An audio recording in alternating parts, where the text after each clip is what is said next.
মৰমৰ ছাত্ৰ ছাত্ৰীসকল, তোমালোকক মই আজি ক্লাছ 6ৰ পাঠ নং 14 নদীদ্বীপে ৰিঙিয়াই পাঠটো পঢ়িম। তোমালোকে শুনি যাবা আৰু নিজেও পঢ়িবলৈ চেষ্টা কৰিবা আৰু তাৰ পিছতে প্ৰশ্ন উত্তৰখিনি মই দি দিম। এতিয়া চোৱা, নদীদ্বীপে ৰিঙিয়াই এইটো পাঠটো কিহক লৈ লিখিছে গম পাইছানে? মাজুলীক লৈ পেলাই লিখিছে পাঠটো। আগৰ পাঠত পুৰণা কিতাপত আছিলে মাজুলীৰ বিষয়ে, এতিয়া এইটোতো সেই ঠিক তেনেকেই দিছে, অলপ একেই, কিন্তু এইটো পাঠত অকণমান বহলকৈ দিছে, তাতো অলপ মানে সেই একেখিনিয়ে মিল আছে মানে তাৰ লগত, সেইটো পাঠৰ লগত। এতিয়া চোৱা, নদীদ্বীপে ৰিঙিয়াই ভ্ৰমণে মানুহক নজনা কথা জানিবলৈ, নেদেখা ঠাই চাবলৈ সুযোগ দিয়ে। ভ্ৰমণে জ্ঞানৰ পৰিসৰ বৃদ্ধি কৰাৰ লগতে আনন্দ লাভ কৰাতো সহায় কৰে। নদীদ্বীপে ৰিঙিয়াই পাঠটিৰ জৰিয়তে তোমালোকে মাজুলীৰ প্ৰাকৃতিক সৌন্দৰ্যৰ বিষয়ে জানিব পাৰিবা।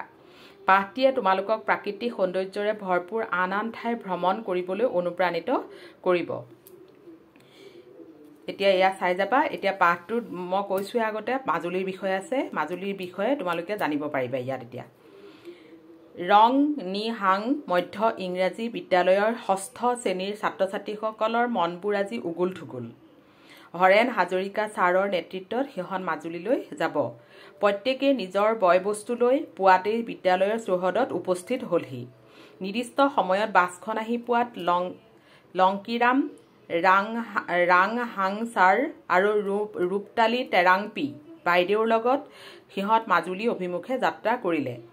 উৰে বাটটো তেওঁলোকে হাঁহি স্ফূৰ্তিৰে প্ৰাকৃতিক দৃশ্য উপভোগ কৰি গৈ থাকিল। যথাসময়ত গাড়ী আহি নিমাতী ঘাট পালেহি।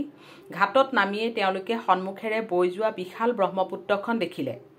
পাৰাপাৰহীন ব্ৰহ্মপুত্ৰৰ অপৰূপ সৌন্দৰ্য দেখি ছাত্ৰ ছাত্ৰীসকল অভিভূত হৈ পৰিল।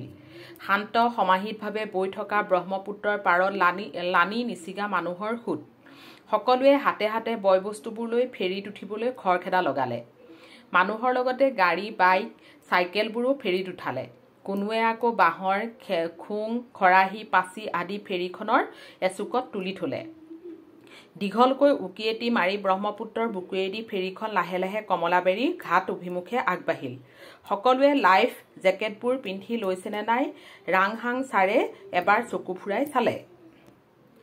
সময় তেতিয়া দুপৰীয়া। মধ্যাহ্ন বেলিৰ পোহৰ ব্ৰহ্মপুত্ৰৰ বিশাল জলৰাশিত পৰিছে। এনে লাগিছে যেন চৌপাশে ৰঙীন মুকুতামণিবোৰ পানীৰ লহৰত নাচি উঠিছে। ছাত্ৰ ছাত্ৰীসকলৰ মনত অসীম আনন্দ, দুচকুত অপাৰ বিস্ময়। ৰাচিং যাই একেথৰে বাহিৰলৈ চাই ক'লে, বাহ বাহ, কি যে মনোমোহা দৃশ্য, চকু জোৰ পৰি গৈছে। ৰাচিংজাৰ সুৰতে সুৰ মিলাই ৰূপতালী বাইদেৱে ক'লে, এৰা, এয়া যেন এখনি ঢৌ খেলি থকা সোণালী চাদৰ, তাত যেন কোনোবাই প্ৰাণ ঢালি ৰূপালী বুটাহে বাচিছে। ফেৰীখন চাপৰি এটাৰ কাষেৰে পাৰ হৈ যাওঁতে বতাহত হালি জালি থকা কহুৱা ফুলবোৰ দেখি ছাত্ৰ ছাত্ৰীসকলে লাগি চালে। ভাৱত বিভোৰ হৈ ৰংহাং ছাৰে ক'লে, চোৱাচোন, চাপৰিটো বাৰু শুকুলা আৱৰণে ঢাকি থোৱাৰ দৰে লগা নাইনে? তেনেতে চাপৰিটোৰ সিমূৰৰ পৰা ৰিণিকি ৰিণিকি ভাহি অহা ঐনিতমৰ সুৰ এটিয়ে সকলোৰে হিয়ামন চুই গ'ল। কিছু দূৰৈত চৰাই এটিয়ে হঠাৎ চৌ মাৰি পানীৰ পৰা মাছ এটা ঠেঙত লৈ উৰা মাৰিলে। সকলোৱে অবাক হৈ চৰাইটোলৈ চাই ৰ'ল। মৃলঙে কৌতূহলেৰে হাজৰিকা ছাৰক সুধিলে, ছাৰ, ইমান ডাঙৰ সেইটো কি চৰাই? ছাৰে ক'লে, সৌটো এটা চিলনী।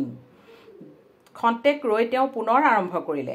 ব্ৰহ্মপুত্ৰ আৰু ইয়াৰ দাঁতিকাষৰীয়া বিল, জলাশয় আদিৰ আশে পাশে শামুক ভঙা, কণামুচৰি, মাছৰোকা, পানী কাউৰী, গঙা চিলনী, ডাউক, শৰালী, বালিমাহী আদি অনেক চৰাই থাকে। শীতকালত এই বিল জলাশয়বোৰলৈ বহু পৰিভ্ৰমী চৰাইও আহে। তেনেতে শিশু এটাই পানীত লুকা-ভাকু খেলি থকা দেখি ছাত্ৰ ছাত্ৰীসকল আনন্দত জঁপিয়াই উঠিল। পানীৰ লহৰে লহৰে আগুৱাই গৈ ফেৰীখন অৱশেষত কমলাবাৰী ঘাট পালেহি। নিমাতী ঘাটৰ দৰে ইয়াতো মানুহৰ একেই ব্যস্ততা। গাড়ী মটৰৰ শব্দ, মানুহৰ কথোপকথন ফেৰী ঘাটতো মুখৰিত হৈ পৰিছে। ঘাটত শাৰী শাৰীকৈ চাহভাতৰ দোকান। ইতিমধ্যে ছাত্ৰ ছাত্ৰীসকল ভোক ভাগৰে অৱশ হৈ পৰিছিল। হাজৰিকা ছাৰে সকলোৰে বাবে তাতে ভাতৰ ব্যৱস্থা কৰিলে। খোৱা বোৱাৰ অন্তত ছাৰে ক'লে, আটায়ে গাড়ীত উঠা, এতিয়া আমি নতুন কমলাবাৰী সত্ৰৰ অতিথিশালালৈ যাম আৰু নিশাটো তাতেই কটাম। ঘাটৰ পৰা কিছুদূৰ আহিয়ে তেওঁলোকে এখন বিশাল পথাৰত লহপহকৈ বাঢ়ি অহা সৰিয়হৰ খেতি দেখিলে। সেউজীয়া দলিচা যেন লগা সুবিশাল পথাৰখন দেখি তেওঁলোকৰ দেহ মন হাত পৰি গ'ল। চাংপিয়ে হাজৰিকা ছাৰক সুধিলে, ছাৰ, ইয়াত এইবোৰ কি খেতি কৰিছে? ছাৰে ক'লে, এইবোৰ সৰিয়হৰ খেতি। এমাহ বা দুমাহৰ পাছত সৰিয়হবোৰ ফুলি উঠিব। তেতিয়া এই সেউজীয়া পথাৰখনে বৰণ সলাই হালধীয়া হৈ পৰিব। হাজৰিকা ছাৰৰ কথা শুনি ৰিমলিয়ে ক'লে, তেতিয়া দেখিবলৈ কিমান যে ধুনীয়া লাগিব। সেই সময়ত পশ্চিমৰ আকাশত ৰংচোৱা বেলিটি লাহে লাহে ডুব যাবলৈ ধৰিলে। বাটৰ কাষে কাষে গাই দামুৰিবোৰ লৈ গৰখীয়াবোৰ ঘৰমুৱা হৈছে। চৰাইবোৰো জাক পাতি নিজ নিজ বাহলৈ উভতিছে। চালে চাই থাকিবলৈ মন যোৱা এক নয়নাভিৰাম দৃশ্য। সন্ধিয়া পৰত তেওঁলোকে নতুন কমলাবাৰী সত্ৰৰ অতিথি গৃহ পালেহি। সকলোৱে হাত ভৰি ধুই চাহ জলপান খালে। কিছু সময় জিৰণি লৈ তেওঁলোকে সত্ৰত চলি থকা সন্ধিয়াৰ নাম প্ৰসংগ চাবলৈ ওলাল। নাম প্ৰসংগ চোৱাৰ অন্তত ঘূৰি আহি সকলোৱে অতিথি গৃহত নিশাৰ আহাৰ গ্ৰহণ কৰিলে। পিছদিনা পুৱাই সিহঁত উত্তৰ কমলাবাৰী সত্ৰলৈ যাব। সেয়ে ৰূপতালী বাইদেৱে সকলোকে পুৱা সোনকালে উঠিবলৈ সাজু হৈ থাকিবলৈ পৰামৰ্শ দিলে। ৰাতিৰ আলোচনা মৰ্মে দ্বিতীয় দিনা পুৱাই তেওঁলোক উত্তৰ কমলাবাৰী সত্ৰত উপস্থিত হ'লগৈ। সত্ৰত সোমায়েই তেওঁলোকে দেখিলে যে সৰু ভকত কেইজনমান বকুল ফুলৰ মালা গাঁঠি আছে। উৰ্মিয়ে সুধিলে, ছাৰ, তেওঁলোকে ফুলৰ মালাবোৰ কিয় গাঁঠিছে? হাজৰিকা ছাৰে হাঁহি মাৰি উত্তৰ দিলে, এই বকুল ফুলৰ মালাবোৰ তেওঁলোকে পৰমজনাৰ চৰণত অৰ্পণ কৰিব। অৱশ্যে সত্ৰাধিকাৰসকলে তেওঁলোকৰ পাগুৰিৰ ওপৰতো এই ফুলৰ মালা পৰিধান কৰে। অলপ দূৰ খোজকাঢ়ি গৈ তেওঁলোকে মুকলি ঠাই এডোখৰত কেইজনমান ভকতে ব্যায়াম কৰি থকা দেখিলে। তেওঁলোকক দেখি মিৰচৌৱে বাইদেউক সুধিলে, বাইদেউ, ইয়া বাৰু তেওঁলোকে কেনেধৰণৰ ব্যায়াম কৰিছে? বাইদেৱে মৰমেৰে বুজাই ক'লে, এয়া সত্ৰীয়া নৃত্যৰ এটা প্ৰাথমিক কাৰ্য। ইয়াক মাটি আখৰা বুলি কোৱা হয়। উত্তৰ কমলাবাৰী সত্ৰত কিছু সময় কটাই তেওঁলোকে হাজৰিকা ছাৰৰ পুৰণি ঘৰলৈ গ'ল। ছাৰে তাতেই সকলোৰে বাবে দুপৰীয়া খোৱা লোৱাৰ ব্যৱস্থা কৰালে। অলপ সময় জিৰাই হতাই তেওঁলোকে চামগুৰি সত্ৰলৈ বুলি বাট ল'লে। সত্ৰলৈ যোৱাৰ বাটত তেওঁলোকে মিচিং গাঁও এখনত সোমাল। তাত তেওঁলোকে বহুত চাংঘৰ দেখা পালে। চাংঘৰ এটিৰ কাষতে এজনী ছোৱালীয়ে আপোন মনে তাঁত বৈ আছিল। মিৰচৌৱে ছোৱালীজনীৰ ওচৰলৈ গৈ ৰং বিৰঙৰ ফুল বচা কাপোৰখন লৈ একেথৰে চাই ৰ'ল। তুমি কি বৈ আছা বাৰু? ইমান ধুনীয়াকৈ ফুল বাচিবলৈ জানা? মিৰচৌৱে তাইলৈ চাই কৌতূহলেৰে কথাবোৰ সুধিলে। তাঁত বৈ থকাৰ পৰা ওপৰলৈ মূৰ তুলি ছোৱালীজনীয়ে মিৰচৌলৈ চালে। মৰম লগা চাৱনীৰে ছোৱালীজনীয়ে মিৰচৌলৈ চাই মিচিকিয়া হাঁহি এটি মাৰিলে। মিৰচৌৱে আকৌ এটা কথা সুধিবলৈ লওঁতেই চাংঘৰটোৰ জখলাডালেৰে মহিলা এগৰাকী নামি আহিল। সিহঁতলৈ চাই তেওঁ কওঁ নকওঁকৈ ক'লে, তাই জন্মৰে পৰা কথা ক'ব নোৱাৰে অ'। সকলোৱে তাইক মৰমতে কাৰ্পুন বুলি মাতে। তেওঁ আকৌ ক'লে, সৰুৰে পৰা তাই বৰ ধুনীয়াকৈ তাঁতশালত ফুল বাচিবলৈ শিকিছে। স্কুল বন্ধ হ'লেই তাই বিভোৰ হৈ তাঁতশালত এনেদৰে ফুল বাচে। এইদৰে মিচিং গাঁৱত কিছু সময় কটাই সকলোৱে সত্ৰলৈ বুলি বাট ল'লে। চামগুৰি সত্ৰত উপস্থিত হৈ ছাত্ৰ ছাত্ৰীসকলৰ মনত আনন্দত থৌকিবাথৌ হ'ল। সত্ৰৰ চোতালত বিভিন্ন মুখা প্ৰস্তুত কৰি সজাই থোৱা আছিল। সেই মুখাবোৰলৈ চাই হাজৰিকা ছাৰে ক'লে, এই মুখা শিল্প আমাৰ ৰাজ্যৰ এক গৌৰৱ। নাট ভাওনা আদিত তেতিয়া মুখা ব্যৱহাৰ কৰা হয়। মুখাবোৰে এক জীৱন্ত ৰূপ লয়। ছাৰৰ কথাবোৰ শুনি সিহঁত অভিভূত হৈ পৰিল। সন্ধিয়া পৰত সকলোৱে সত্ৰৰ অতিথিশালাত নিশাটো কটাবলৈ গ'ল। আহাৰ খোৱাৰ আগতে ছাত্ৰ ছাত্ৰীসকলে দিনটোৰ কথাবোৰ ছাৰ বাইদেউসকলৰ সৈতে আলোচনা কৰিলে। সেই সময়তে হাজৰিকা ছাৰে সিহঁতক আন কথাৰ লগতে তাত থকা মাজুলী সাংস্কৃতিক বিশ্ববিদ্যালয়ৰ বিষয়েও ক'লে। ৰূপতালী বাইদেৱে ছাত্ৰ ছাত্ৰীসকলক ক্ৰম অনুসৰি কথাবোৰ দিনলেখাত লিখি ৰাখিবলৈ ক'লে। এইদৰে বিভিন্ন অভিজ্ঞতা সামৰি তৃতীয় দিনা আটাইয়ে উভতি যাবলৈ ওলাল। উভতনি যাত্ৰাত অফলামুখ ঘাটেৰে যাওঁতে মাজুলী আৰু যোৰহাট সংযোগী দলংখনৰ নিৰ্মাণ কাৰ্যও তেওঁলোকে দেখা পালে। কিছু দূৰ যোৱাৰ পাছত ধপংকৈ কিবা এটা পানীত পৰি যোৱাৰ শব্দ সকলোৱে শুনিলে। আটাইয়ে ঘূৰি চাই বৃহৎ আকাৰৰ মাটিৰ এচপৰা পানীত পৰি জাহ যোৱা দেখিলে। ছাত্ৰ ছাত্ৰীসকলে অবাক হৈ চালে, এয়াই গৰাখহনীয়া।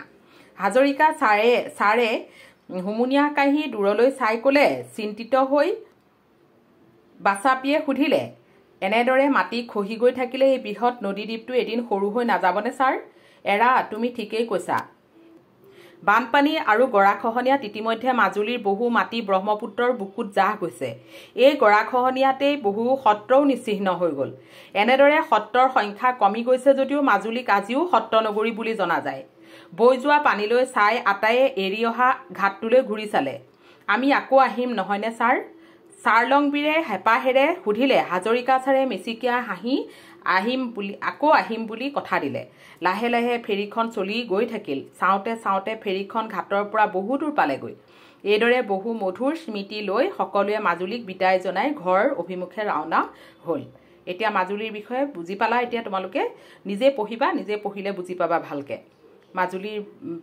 কি আছে মুখা শিল্প আছে হয়নে মুখা শিল্প দেখিবলৈ পাবা সত্ৰ দেখিবলৈ পাবা মাজুলী গ'লে কেতিয়াবা দেখিবা তেনেকৈ কিন্তু পঢ়িলেও বহুতখিনি বুজি পোৱা যাব এতিয়া তোমালোকে নিশ্চয় ভালকৈ পঢ়িবা চাগৈ ন পঢ়িবা ভালকৈ দেই এতিয়া এই প্ৰশ্ন উত্তৰখিনি চোৱা এতিয়া 1 নম্বৰ প্ৰশ্নটো চোৱা তলত দিয়া প্ৰশ্নসমূহৰ শুদ্ধ উত্তৰটো বাছি উলিয়াই সঠিক বৃত্তটো পূৰ কৰা ছাৰ ইমান ডাঙৰ হেতু কি চৰাই কথাষাৰ কোনে সুধিছিল কথাষাৰ মিৰলঙে সুধিছিলে কোনে সুধিছিলে মিৰলঙে সুধিছিলে এইটোত কি কৰিব লাগিব এইটোত গোল কৰিব লাগিব গটোত গোল কৰিব লাগিব ধুনীয়াকৈ কোলা কৰি গোল কৰিব লাগিব পানীৰ লহৰত ৰঙীন মুকুতা মণিবোৰ কিয় জিলিকি উঠাৰ দৰে লাগিছিল কিয় হৈছিলে অস্তগামী বেলিৰ পোহৰ নৈ পানীত পৰাৰ বাবে হয়নে আমি পাইছিলোঁ নাই আমি চোৱা এইফালে এইটো চোৱা মধ্যাহ্নৰ বেলিৰ পোহৰ ব্ৰহ্মপুত্ৰৰ বিশাল জলৰাশিত পৰিছে এনে লাগিছে যেন চৌপাশে ৰঙীন মুকুতা মণিবোৰ পানীৰ লহৰত নাচি উঠিছে এইটো পাইছিলোঁৱেই হয়নে এতিয়া সেইটো প্ৰশ্নকে তোমালোকক সুধিছে এতিয়া অস্তগামী বেলিৰ পোহৰ নৈ পানীত পৰাৰ বাবে তাৰমানে যেতিয়া বেলি ডুবিবলৈ আৰম্ভ কৰে তেতিয়া সেইটো মানে পোহৰটো বহুত ধুনীয়া লাগে দেখিবলৈ পানী মুকুতা সদৃশ লাগে সেইখিনি এতিয়া 2 নম্বৰটো চোৱা তুমি ওপৰৰ দ্বিতীয় প্ৰশ্নৰ উত্তৰটো কিয় শুদ্ধ বুলি বাছি ল'লা সহপাঠীৰ লগত আলোচনা কৰি কোৱা এইটো 2 নম্বৰটো চোৱা ওপৰৰ দ্বিতীয় প্ৰশ্নৰ উত্তৰটো এই কাৰণেই শুদ্ধ যে দুপৰীয়াৰ মধ্যাহ্ন বেলিৰ পোহৰ পানীৰ লহৰত পৰিলে জিলিকি উঠে তেতিয়া ৰঙীন মুকুতামণি সদৃশ দেখা যায় হয়নে যেতিয়া মানে বেলিটো যিমানে অস্তগামী হ'বলৈ গৈ থাকে সিমানে সেই পোহৰটো বেছি জিলিকি গৈ থাকে সেইকাৰণে তাক কেনেকুৱা লাগে ৰঙীন মুকুতামণি নিচিনা দেখা যায় নদীদ্বীপে ৰিঙিয়াই পাঠটো পঢ়া আৰু ভ্ৰমণ কাহিনীটো সহপাঠীৰ আগত বৰ্ণনা কৰা এতিয়া নদীদ্বীপে ৰিঙিয়াই পাঠটো তোমালোকক পঢ়িবলৈ কৈছে মই কৈছোঁৱে তোমালোকক এতিয়া যে পঢ়িব লাগিব আৰু ভ্ৰমণ কাহিনীটো নিজে তোমালোকে আনৰ আগত বেলেগৰ আগত কৈ পেলাই শুনাব লাগিব এইটো নিজে কৰিবা এতিয়া 4 নম্বৰটো চোৱা তলত দিয়া শব্দবোৰৰ অৰ্থ অভিধান চাই লিখা এতিয়া কি দিছে এইটো অপৰূপৰ অৰ্থ কি অতি মনোহৰ হয়নে পৰিভ্ৰমী অৰ্থ কি ভ্ৰমণ কৰা দলিচা বগা ধুনীয়া কাপোৰেৰে সাজি দিয়া সজ্জা থৌকি বাথৌ হঠাৎ কিবা এটা অনুভৱ হোৱাৰ অভিব্যক্তি তাৰমানে হঠাৎ কিবা এটা মনটো মানে উগুল থুগুল নিচিনা লাগি থকা থৌকি বাথৌ অভিভূত গভীৰভাৱে প্ৰভাৱিত হোৱা হুমুনিয়া দুখ বা আবেগৰ বাবে দিয়া গভীৰ নিশ্বাস 5 নম্বৰটো চোৱা তলত দিয়া প্ৰশ্নসমূহৰ উত্তৰ কোৱা আৰু লিখা ক নম্বৰটো আছে ছাত্ৰ ছাত্ৰীসকল মাজুলী ভ্ৰমণলৈ কাৰ নেতৃত্বত গৈছিলে উত্তৰটো চোৱা ছাত্ৰ ছাত্ৰীসকল মাজুলী ভ্ৰমণলৈ হৰেণ হাজৰিকা ছাৰৰ নেতৃত্বত গৈছিল খ নম্বৰটো চোৱা মাজুলীলৈ যাবলৈ তেওঁলোকে ফেৰীৰ কোনটো ঘাটৰ পৰা যাত্ৰা কৰিছিল মাজুলীলৈ যাবলৈ তেওঁলোকে ফেৰীৰ নিমাতী ঘাটৰ পৰা যাত্ৰা কৰিছিল 3 নম্বৰটো চোৱা গ নম্বৰটো চোৱা ব্ৰহ্মপুত্ৰৰ চাপৰিটোৰ পৰা ৰিণিকি কিহৰ সুৰ ভাহি আহিছিল ব্ৰহ্মপুত্ৰৰ চাপৰিটোৰ পৰা ৰিণিকি ঐনিতমৰ সুৰ ভাহি আহিছিল ঘ নম্বৰটো চোৱা মাজুলী আৰু যোৰহাট সংযোগী দলংখনৰ নিৰ্মাণ কাৰ্য তেওঁলোকে কোনটো ঘাটেৰে যাওঁতে দেখা পাইছিল মাজুলী আৰু যোৰহাট সংযোগী দলংখনৰ নিৰ্মাণ কাৰ্য তেওঁলোকে কমলাবাৰী ঘাটেৰে যাওঁতে দেখা পাইছিল মাজুলীত থকা বিশ্ববিদ্যালয়খনৰ নাম কি মাজুলীত থকা বিশ্ববিদ্যালয়খনৰ নাম মাজুলী সাংস্কৃতিক বিশ্ববিদ্যালয় 6 নম্বৰটো কোনে কেতিয়া আৰু কিয় কৈছিল লিখা কোনে কেতিয়া আৰু কিয় কৈছিল লিখা দিছে হয়নে প্ৰথমটো চোৱা ক নম্বৰটো দিছে ব্ৰহ্মপুত্ৰ আৰু ইয়াৰ দাঁতিকাষৰীয়া বিল জলাশয় আদিৰ আশে পাশে শামুক ভঙা, কণামুচৰি, মাছৰোকা, পানীকাউৰী, গঙা চিলনী, ডাউক, শৰালী, বালিমাহী আদি অনেক চৰাই থাকে। শীতকালত এই বিল জলাশয়বোৰলৈ বহু পৰিভ্ৰমী চৰাইও আহে। এই উক্ত কথাষাৰ হাজৰিকা ছাৰে মিৰলঙক কৈছিলে হয়নে? মিৰলঙে কৌতূহলেৰে দূৰৈত চৰাই এটিয়ে হঠাৎ চু মাৰি পানীৰ পৰা মাছ এটা ঠেঙত লৈ উৰা মৰা দেখাত সোধাৰ কাৰণে কৈছিলে। খ নম্বৰটো কি আছে? নাট, ভাওনা আদিত যেতিয়া মুখা ব্যৱহাৰ কৰা হয়, মুখাবোৰে এক জীৱন্ত ৰূপ লয়। এতিয়া এই কথাষাৰ কোনে কৈছিলে? এই কথাষাৰ হাজৰিকা ছাৰে ছাত্ৰ ছাত্ৰীসকলক চামগুৰি সত্ৰত কৈছিল। চামগুৰি সত্ৰৰ চোতালত এইটো ৰ এটা হ'ব লাগিব হা। চামগুৰি সত্ৰৰ চোতালত বিভিন্ন মুখা প্ৰস্তুত কৰি সজাই থোৱা হৈছিল। সেই মুখাবোৰলৈ চাই মুখা শিল্প আমাৰ ৰাজ্যৰ এক গৌৰৱ বুলি সেই কথাষাৰ কৈছিল। এইটো অকণমান কাটা গৈছে, তোমালোকে এইটো ভালকৈ চাবা হা। সেই মুখাবোৰলৈ চাই মুখা শিল্প আমাৰ ৰাজ্যৰ এক গৌৰৱ বুলি সেই কথাষাৰ কৈছিল। বানপানী আৰু গৰাখহনীয়াই, ইটো প্ৰশ্ন চোৱা, প্ৰশ্নটো 7 নম্বৰৰ প্ৰশ্নটো মই উত্তৰটো ক'বলৈ বিচাৰিছিলোঁ। এতিয়া প্ৰশ্নটো চাব লাগিব প্ৰথম। বানপানী আৰু গৰাখহনীয়াই মাজুলীত কেনেধৰণৰ সমস্যা সৃষ্টি কৰিছে পাঠৰ আধাৰত বুজাই লিখা। পাঠৰ আধাৰত তোমালোকক বুজাই লিখিবলৈ কৈছে। এতিয়া চোৱা, বানপানী আৰু গৰাখহনীয়াই মাজুলীৰ বহু মাটি ব্ৰহ্মপুত্ৰৰ বুকুত জাহ গৈছে। এই খহনীয়াই বহু সত্ৰও নিশ্চিহ্ন কৰিলে। সত্ৰও নিশ্চিহ্ন কৰিলে। এনেদৰে সত্ৰৰ সংখ্যা কমি গৈছে যদিও মাজুলীক আজিও সত্ৰনগৰী বুলি জনা যায়। এতিয়াও কয় মাজুলী সত্ৰনগৰী বুলি। প্ৰতি বছৰে অধিক পৰিমাণে বৰষুণ দিয়াৰ ফলত ব্ৰহ্মপুত্ৰ নদীৰ বানপানী আৰু গৰাখহনীয়াই ভৌগোলিক আৰু সামাজিক জীৱনত গভীৰ প্ৰভাৱিত কৰিছে। পাঠটোত 8 নম্বৰটো চোৱা। পাঠটোত উল্লেখ থকা ৰং কেইবিধমানৰ নাম লিখা আৰু কোনটো ৰঙৰ প্ৰতিফলন ক'ত ঘটিছে তাৰ এখন তালিকা প্ৰস্তুত কৰা। তোমালোকে হয়তো আৰু পাব পাৰা, মই এইকেইটা লিখি দিছোঁ, তোমালোকে আৰু পালে আৰু লিখিবা। এতিয়া শুকুলাটো এটা বুজাইছে দেখিছানে? কহুৱাটোক বুজাইছে। শুকুলাটো কিহৰ প্ৰতিফলনক বুজাইছে? কহুৱা। এইটো ৰঙৰ নাম লিখিবলৈ দিছে, এইফালে প্ৰতিফলন, কিহৰ প্ৰতিফলন হৈছে মানে। এতিয়া শুকুলা ৰংটোৱে কি বুজাইছে? প্ৰতিফলনটো কি বুজাইছে? কহুৱা। সেউজীয়াই মাজুলীৰ শস্য, বন, জংঘল। নীলাই আকাশ, পানী, ব্ৰহ্মপুত্ৰ নদী। ৰঙা সূৰ্যাস্ত সময়ত আকাশ। গাঢ় ক'লা বানপানীৰ ভয়ংকৰ দৃশ্য। এইকেইটা মই লিখি দিছোঁ, তোমালোকে যদি আৰু পোৱা লিখিবা। এতিয়া আহিছে ভাষা অধ্যয়নলৈ যাওঁ। বাক্য ৰচনা কৰা। হাঁহি স্ফূৰ্তি। ছাত্ৰ ছাত্ৰীসকলে মাজুলীত হাঁহি স্ফূৰ্তিয়ে উপভোগ কৰিলে। হালিজালি। ফুলনিত ফুলবোৰ হালিজালি আছে। ৰিণিকি ৰিণিকি। ঐনিতমৰ ৰিণিকি ৰিণিকি শব্দ দূৰৰ পৰা ভাহি আহিছিল। গাই ডামুৰি। গাঁৱৰ পথত গাই ডামুৰি দলটো গৈ আছে। নাট ভাওনা। অসমৰ নাট ভাওনা সংস্কৃতিৰ এক অপৰিহাৰ্য অংশ বুলি লিখিলেও হ'ল বা অংগ বুলি লিখিলেও হ'ল, অংশ বুলি লিখিবা। এতিয়া জানুৱা হাতলৈ আহা। তলত দিয়া বাক্যটোলৈ মন কৰা। ক নম্বৰটো চোৱা। এতিয়া আমি নতুন কমলাবাৰী সত্ৰৰ অতিথিশালালৈ যাম আৰু নিশাটো তাতেই কটাম। আৰুটোত তলত এডাল আঁচ দিছে দেখিছানে? ইয়াত দুটা বাক্য সংযোগ হৈছে। বাক্য দুটা হ'ল, এতিয়া আমি নতুন কমলাবাৰী সত্ৰৰ অতিথিশালালৈ যাম, আৰু এটা বাক্য কি দিছে? নিশাটো তাতেই কটাম। এতিয়া আৰুটো দি পেলাই দুটা বাক্য হৈ গ'ল দেখিছানে? আৰুটো বাক্য লিখি পেলাই দুটা বাক্য একেলগ কৰি পেলালে। এতিয়া আৰু শব্দটোৱে বাক্য দুটাৰ সংযোগ কৰিছে। এইবাৰ আন এটি বাক্যলৈ মন কৰা। এৰা। এয়া যেন এখনি ঢৌ খেলি থকা সোণালী চাদৰ। বাক্যটোত এৰা শব্দই সন্মতি বুজাইছে। তাৰমানে হয়, কথাটো হয় বুলি বুজাইছে। যেন শব্দটোৱে সাদৃশ্য বুজাইছে।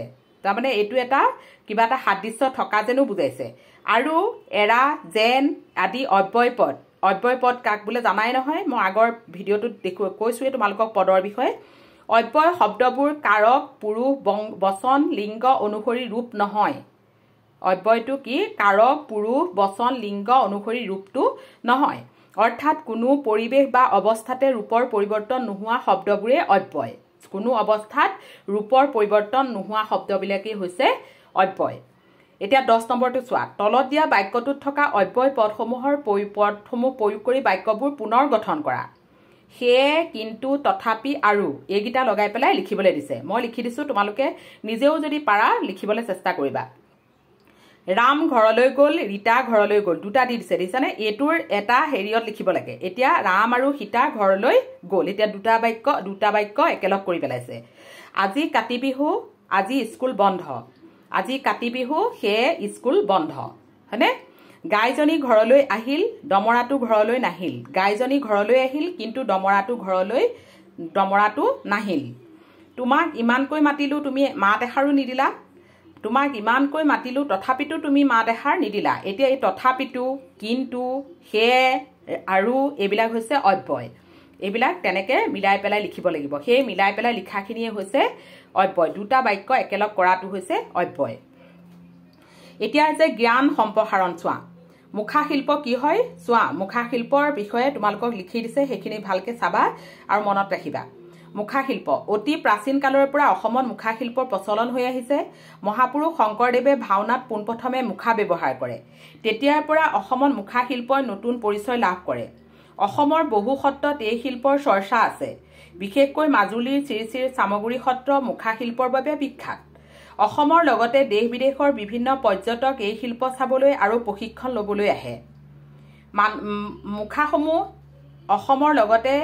মুখাসমূহ প্ৰস্তুত কৰিবলৈ থলুৱা বাঁহ বেত কপাহী কাপোৰ গৰুৰ গোবৰ কুমাৰ মাটি কুহিলা মৰাপাত আদি সামগ্ৰী ব্যৱহাৰ কৰা হয় মুখাসমূহত ব্যৱহাৰ কৰা ৰঙো প্ৰাকৃতিকভাৱে প্ৰস্তুত কৰা হয় গছৰ গুটি বাকলি পাত বেলৰ আঠা হেঙুল হাইতাল মিঠাতেলৰ চাকিৰ ছাই নীলগছ আদিৰ পৰা এই ৰং প্ৰস্তুত কৰা হয় এনেদৰে প্ৰস্তুত কৰা মুখাসমূহ বৰ্তমান সময়ত ভাওনাৰ উপৰিও উৎসৱ পাৰ্বণ সভা সমিতি ঘৰ দুৱাৰ সজোৱা উপহাৰ হিচাপে দিয়া আদি কামতো ব্যৱহাৰ কৰা হয় এইবিলাক মুখা চোৱা বৰ মুখা বা চু মুখা বুলি কয় এটুক কয় লুটুকৰি বা চুটি চু মুখা এটুক কয় আৰু মুখ বা মুখা মুখমণ্ডলত যে পিন্ধে যে সেইটো মুখ বা মুখা এতিয়া এইকেইটা হৈছে মুখা শিল্প বুজি পালা মুখা শিল্প এইবিলাকেই এতিয়া আহিছে তোমাৰ ভাল লগা কেইখনমান মুখাৰ নাম উল্লেখ কৰা এই মুখাকেইখন তোমাৰ কিয় ভাল লাগে কোৱা আৰু লিখা এইটো তোমালোকে নিজে লিখিবা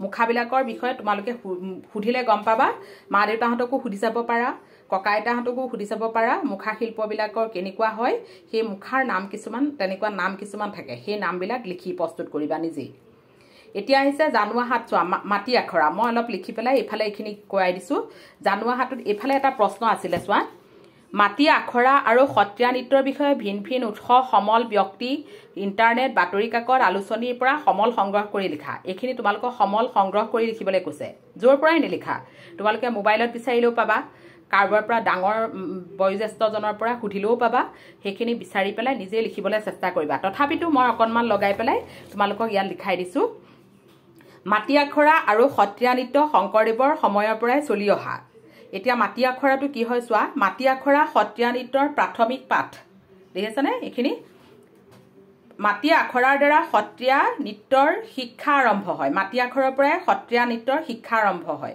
ইয়াৰ জৰিয়তে শিকাৰু এজনৰ শৰীৰটো সত্ৰীয়া নৃত্যৰ বাবে উপযোগী হোৱাকৈ গঢ় দি লোৱা হয় ই পেশী হাড় আদি নমনীয় আৰু মজবুত কৰি সত্ৰীয়া নৃত্যসমূহ নিখুঁতভাৱে পৰিৱেশন কৰিব পৰাকৈ শৰীৰটো সাজু কৰি তোলে মানুহৰ শাৰীৰিক আৰু মানসিক সুস্বাস্থ্যৰ বাবে মাটি আখৰা বৰ উপযোগী মাটি আখৰাসমূহৰ যোগাসনৰ লগত বহুখিনি মিল আছে ইয়াৰ লগত খোল তাল বাঁহী আদি লোকবাদ্য সংগত কৰা হয় সত্ৰীয়া নৃত্য আৰু মাটি আখৰা এই দুটাৰ ওতঃপ্ৰোত সম্পৰ্ক আছে সত্ৰীয়া নৃত্যটো কি হৈছে মাটি আখৰাৰ পৰাই সৃষ্টি হৈছে মাটি আখৰাৰ পৰাই আৰম্ভ হয় সত্ৰীয়া নৃত্যটো এতিয়া সেই সত্ৰীয়া নৃত্যৰ মাটি আখৰাবিলাক কেতিয়াৰ পৰা চলি অহা শংকৰদেৱৰ সময়ৰ পৰা শংকৰদেৱৰ বিষয়ে জানাই নিশ্চয় শংকৰদেৱ মাধৱদেৱৰ বিষয়ে তেওঁলোকৰ দিনৰ পৰাই চলি অহা হৈছে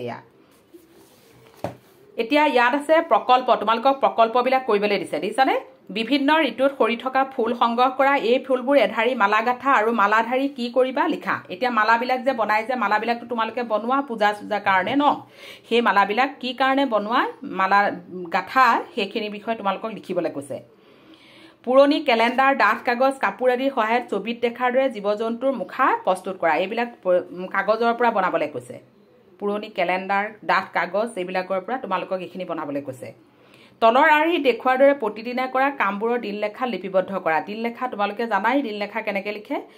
নাম নিজৰ নামটো লিখিবা, বিদ্যালয়খনৰ নাম লিখিবা, শ্ৰেণীৰ নাম লিখিবা, তাৰিখ লিখিবা, কোনটো তাৰিখত। এতিয়া সেই ইয়াতে অকণ অকণকৈ লিখি থ'ব পাৰা ডেইলি।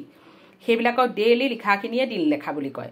এতিয়া সময় ৰাতিপুৱা, তাৰপিছত আকৌ দুপৰীয়া সময় লিখিব পাৰিবা, আকৌ ৰাতি সময় লিখিব পাৰিবা, প্ৰতিদিনে কৰা কামৰ বিৱৰণ, ৰাতিপুৱাৰ পৰা দিনটো তুমি কি কৰিলা, দিনটোত কৰা এটি বিশেষ ভাল কামৰ বিৱৰণ, বিশেষ ভাল কামটোৰ বিষয়ে তুমি লিখি থ'ব পাৰা। মন্তব্যটো তুমি লিখিব পাৰা, মন্তব্যটো লাষ্টত কি হয়, মানে দিনটোত তুমি কৰি পোৱা কামৰ মন্তব্যটো কি হয়, মানে কি কৰি তুমি পালা, মানে কি লাভ পালা, সেইটোৰ ওপৰত লিখিব পাৰিবা। এই দিনলেখাখন লিখিবলৈ চেষ্টা কৰিবা। আজিলৈ সামৰিছোঁ। এতিয়া তোমালোকে এইখিনি ভালকৈ পঢ়িবা, ভালকৈ পঢ়িবা। এই পাঠটো পঢ়ি ভালকৈ শুদ্ধকৈ উচ্চাৰণ কৰি পেলাই পঢ়িবা। মই বাৰে বাৰে এই গোটেইকেইটা ভিডিঅ'তে কৈ আছোঁ যে তোমালোকে পাঠটো শুদ্ধকৈ স্পষ্টকৈ পঢ়িবলৈ চেষ্টা কৰিবা। কিবা বুজি নাপালে ওচৰত কাৰোবাৰ আশ্ৰয় ল'বা, কাৰোবাক সুধিবা। তেতিয়া তোমালোকে ভালকৈ পঢ়িলেহে তোমালোকে শুদ্ধকৈ পঢ়ি, শুদ্ধকৈ উচ্চাৰণ কৰি পঢ়ি স্পেলিংবিলাক ভালকৈ বুজিলেহে তেতিয়া তোমালোকে লিখিব পাৰিবা। সেইকাৰণে ভালকৈ এইখিনি পঢ়িবা। প্ৰশ্ন উত্তৰখিনি মই দিয়া মতে নহ'লেও তোমালোকে নিজেও লিখিবলৈ চেষ্টা কৰিবা। আজিলৈ সামৰিছোঁ।